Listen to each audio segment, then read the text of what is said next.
China, Russia, and India have all been doing business with each other and other countries, all without the use of the US dollar. Yes, it's possible. Difficult, most certainly, but not impossible. It's quite clear that most of the global trade is done with the reserve currency of the world, the US dollar. However, particularly following the global financial crisis, many countries have expressed their desire to use an alternate currency to do trade in. Just like the pound sterling, no currency can remain king forever. You came here for the truth, so let me unveil that for you. Today we are going to look at an issue that generally is not covered in the mainstream media. We're going to talk about China, Russia, India, so many other countries that are all deciding it's better not to use the US dollar if possible. I'm going to get into some of the details of why this is. I'm going to show you the countries, a lot to talk about. So let's begin by taking a look at this article out of the South China Morning Post. China and Japan sign a $29 billion currency swap to forge closer ties. This is just one example. China happens to be a country that is signing currency swap agreements with countless countries all around the world. I've shown you videos before in the past. I've been doing this channel since 2011. I've been showing you every time I see this kind of thing, I bring information to you. In one of those videos, I showed a currency swap agreement list that just basically broke them all down. Every single one. I have brought that to you in this video. I'm just showing you only the new information that's come out. But if you want to do a search online, I'm sure you can find it for yourself. Just type in China currency swap agreement and you can see that. Basically what we have is two countries huge in their global economy, and they are in fact just two out of so many. So let's get into more here. India and Japan sign a $75 billion currency swap agreement. All right, so they get into the details of that agreement. All I wanted to stress from this is in the second paragraph right here, India and Japan agreed to enter into a bilateral swap arrangement of $75 billion. This swap agreement would be 50% higher than our last swap agreement. Okay, so this is generally what I have found and what I've always told you is that every time they sign these agreements, they are for a certain period of time. Okay, during that period of time, they have to then renegotiate at the end, and it seems like they've always expanded them. China tends to be one. I've shown you that before, and in this case here we have India and Japan expanding that as well. They're always doing this, always, and they're doing so with a way to get around the US dollar. Many people didn't think this was possible, but in fact it's been happening for years and years. Yes, it is smaller, much smaller than what we can see with what's happening with the US dollar in terms of global trade, but as I said in the introduction, no currency lasts forever. And when we look at this, the reserve currency of the world, the US dollar currently, it doesn't mean that it's exclusively the reserve currency of the world. Countries keep all kinds of different things as reserves. Okay, we know that. It's not the only currency available. All right?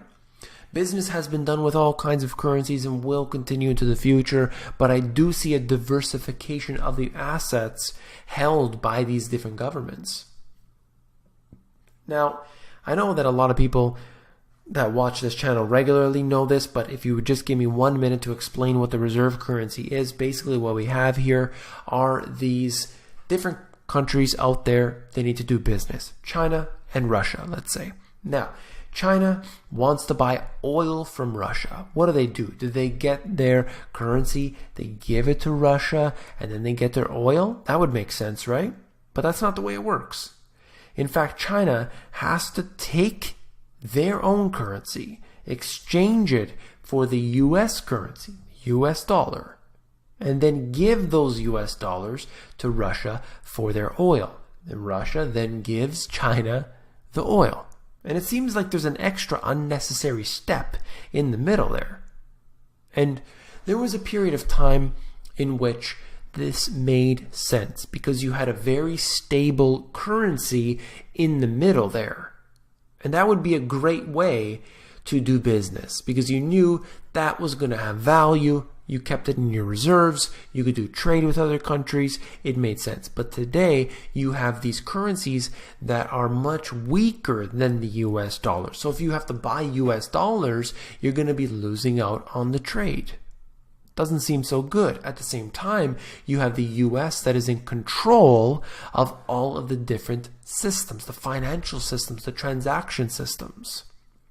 So imagine, in a way, an analogy to think of this, the US owns the highways and the roads in between these two countries. Imagine if there's a road that goes in between China and Russia, and you had to travel through this road.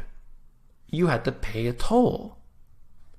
Now, if you built your own road, in the long term, that would be much more beneficial because you can avoid paying that toll and you could just go back and forth as you please, and those two countries would deal with each other, and that other toll road, or the US in this example, wouldn't know the transactions that are taking place because they're not on their systems. So that's the whole thing. That's the big picture. I hope that it was informative to you. Another country here, Argentina, nears new currency swap deal with China.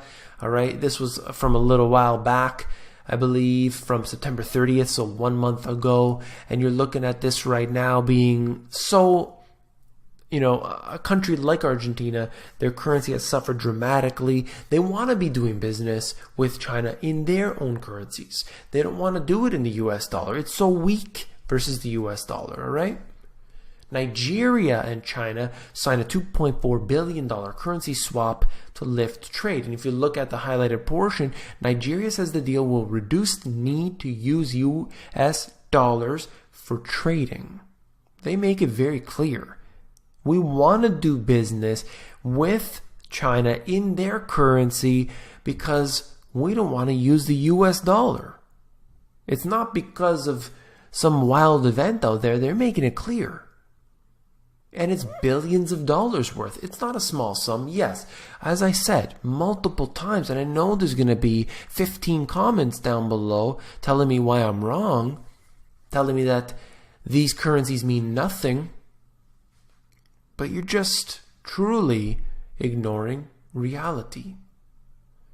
This happens to be Malaysia and the People's Bank of China doing business together. They're renewing their currency swap, 3 years, and it goes on, all right? So this right here is just another country, one more to add to the list. And this here is just basically talking about Russian corporations ready to find an alternative to the greenback in mutual settlements with countries of the African continent. All right? This is just talking about that expansion there. I do think that this will, in fact, occur. They're constantly looking for partnerships everywhere, and they want to do so without the use of the US dollar. I completely agree with it. I think it's great. In general, what I would say is that, we don't want one particular country to be complete domination and ruler. Competition, in my reading experience, in my experience in life, competition is good. It's always a good thing to have competition. Okay, as soon as you don't have a competition, you have a monopoly, everybody loses. Everybody. You think that there's a winner because that's your currency, because that's your business, because that's your country, because that's your industry, that's your sector, that's your city, so on. Everybody feels that they will win somehow. Competition is good. Okay? And this is the last thing I wanted to show you. I covered it in a recent video I had done. But essentially, we're looking at China's swap lines. It's an interactive map, which you can see. Look at all the lines. Look at all these countries. And it's not necessarily who you think it might be. Look at all the countries on this list, going from Canada, going from, basically everywhere in Europe, Asia, of course, Africa, South America, it's all over the place. They're doing business with everybody right now, and they're doing so without the use of the US dollar. I think the world is going to be a very, very different place 10, 20, 30 years from now. I think we're going to be looking at a very different world.